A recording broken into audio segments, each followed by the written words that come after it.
Feedback दे रहा हूं, feedback दे रहा हूं। इधर आ जा, इधर आ जाओ ना, इधर आ जाओ। हाँ, सेंट्रल टीम को फीडबैक दे रहे हैं हम लोग कि यहाँ पे ब्लड बैंक में धांधली है, ब्लड ठीक से नहीं लिया जा रहा है, 4-4 घंटे लेट किया जा रहा है और उसके बाद से जो है पेशेंट को प्रॉब्लम हो रहा है।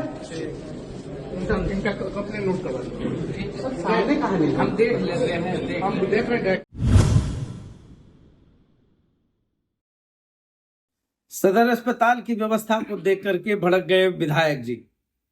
बोल्ड अक्षरों में अखबारों का हेडिंग है और कई जगहों पर विधायक जो है पीएससी और सदर अस्पताल का मुआयना कर रहे हैं। करना भी चाहिए, अखबारों की सुर्खियों में रहना है तो आपको कहीं ना कहीं तो जाकर भड़कना ही होगा, और जब तक आप भड़केंगे नहीं तब तक आप सुर्खियों में आएंगे नहीं। इलेक्ट्रॉनिक चैनल का जमाना है, सोशल मीडिया का जमाना है, डिजिटल प्लेटफॉर्म का जमाना है, अखबारों का जमाना है, और बताना भी है लोगों को कि मान्यों के नजर में भी सदर अस्पताल कितने बड़े क्वेश्चंस के घेरे में है। तो ये सदर अस्पताल की जो व्यवस्था है 90 के दशक से लेकर अब तक में अमूल परिवर्तन आया है बिहार में। लोग कहते हैं कि स्वास्थ्य विभाग को छोड़ दे तो हर चीज बहुत ही बेहतर हो गया है। सड़कों की बात करें, मगर सवाल है कि जितने भी विधायक जाते हैं भड़क कर आते हैं, भड़कने के बाद जाते कहाँ हैं? क्या किसी प्रधान सचिव के पास गए? क्या आप अपने ही विभाग के किसी मंत्री को जाकर भड़क गए? क्या आपने जाकर बताया कि स्वास्थ्य सेवा जो है पूरी तरीके से चरमरा गई, इसको ठीक करने की आवश्यकता है? आज YouTuber Manish Kashyap, son of Bihar, एक दौर था कि मनीष कश्यप सिर्फ उन्हीं मुद्दों को उठाते थे जो जनहित से जुड़ा हुआ होता था।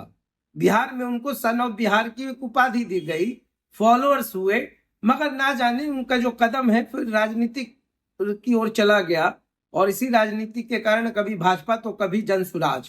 अभी आईजीएमएस पहुंचे हुए थे कुछ देर पहले, वहां जाकर भड़क गए, कहा कि ब्लड बैंक की स्थितियां ठीक नहीं है, ब्लैकमेलिंग है, तमाम चीजें हैं, बहुत सारी बातों को उन्होंने कह दिया। तो आईजीएमएस के जो प्रबंधन थे उन्होंने समझाने की कोशिश की, आईजीआईएमएस के लोगों ने बताने की कोशिश की कि सब कुछ ठीक हो जाएगा। मनीष कश्यप निकलते हैं भड़कते हुए, कहते हैं लोगों से कि अगर कोई आपके साथ गलत कर रहा है तो फीडबैक दीजिएगा, सेंट्रल कमेटी को हम भेजेंगे।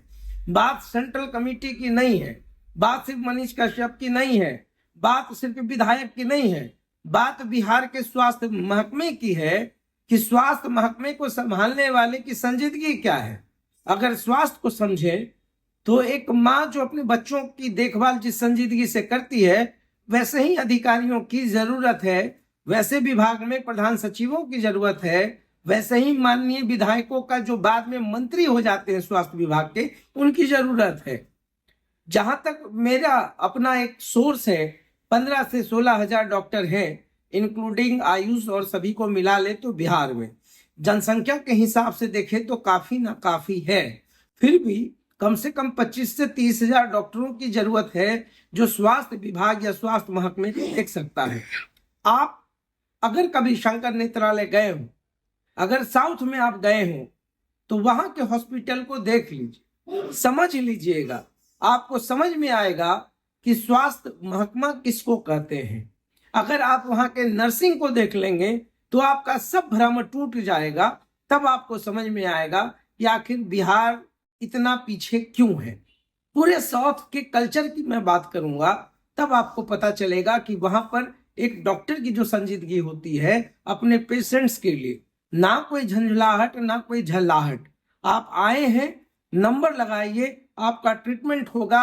ना वहां पर कोई नर्स आपसे बदतमीजी से बात करेगी, ना कोई डॉक्टर झिड़केगा, उसके लिए पेशेंट और उसका इलाज इंपॉर्टेंट है। मैं इसलिए कोट कर रहा हूं क्योंकि स्वास्थ्य के अधिकांश हॉस्पिटलों में मैंने देखा है, समझने की कोशिश की है तो समझ में आता है कि बिहार में जरूरत के हिसाब से डॉक्टर नहीं है, और जो अच्छे डॉक्टर हैं उनकी तनख्वाह इतनी नहीं है कि उनकी ख्वाहिशों को या उनकी जरूरतों को पूरा किया जा सके।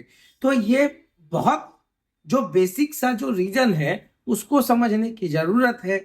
डॉक्टर हैं, इंफ्रास्ट्रक्चर्स बिहार के तमाम हॉस्पिटल्स की बहुत अच्छी है, पीएमसीएच हो या आईजीआईएमएस हो या पावापुरी विम्स हो, सभी जगहों पर आप जाएंगे तो इंफ्रास्ट्रक्चर्स बहुत अच्छे हैं, मगर एग्जीक्यूशन से जीरो है। मशीन है तो उसको ऑपरेट करने वाले लोग नहीं है, डॉक्टर हैं तो ओवरलोडेड है, ओवरबर्डन्ड है, उनको समझ में नहीं आता है। और ये जो सरासर खेल चलता है रेफर का, ये इसलिए चलता है क्योंकि जो सदर अस्पताल है वहां पर स्पेशलिटी नहीं है किसी ऐसे डॉक्टर की जो उस रोग या उस विभाग में दक्षता हासिल कर बैठे हों।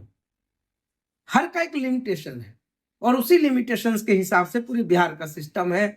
तो समझने की जरूरत है कि एक सदर अस्पताल में एक स्पेशलाइज्ड डॉक्टर नहीं है।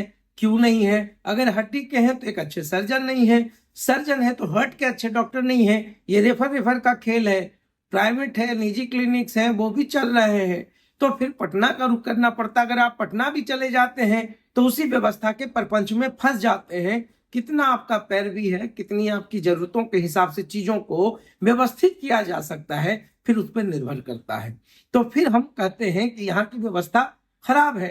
खराब इसलिए है क्योंकि जिस हिसाब से बहाली होनी चाहिए वो बहाली है नहीं।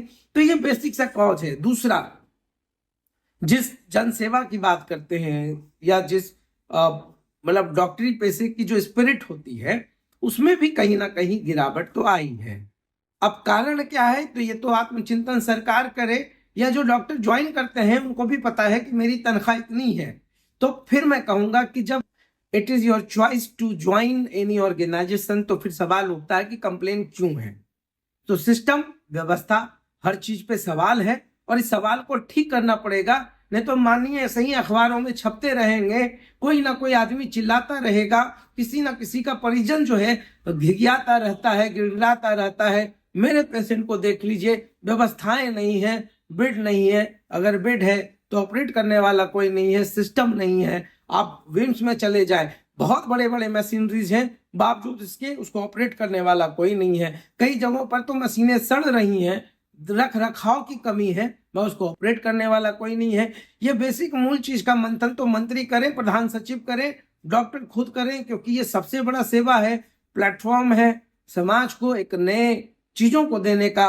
और ऐसे भी धरती के दूसरे भगवान डॉक्टर को ही कहा जाता है। तो सबको समझना होगा ये सबकी एक जो रिस्पॉन्सिबिलिटीज है, ये सब एक साथ मिलकर के ही इस चीज को आगे बढ़ाया जा सकता है। तो देखते रहिए सार्थ। बहुत बहुत धन्यवाद।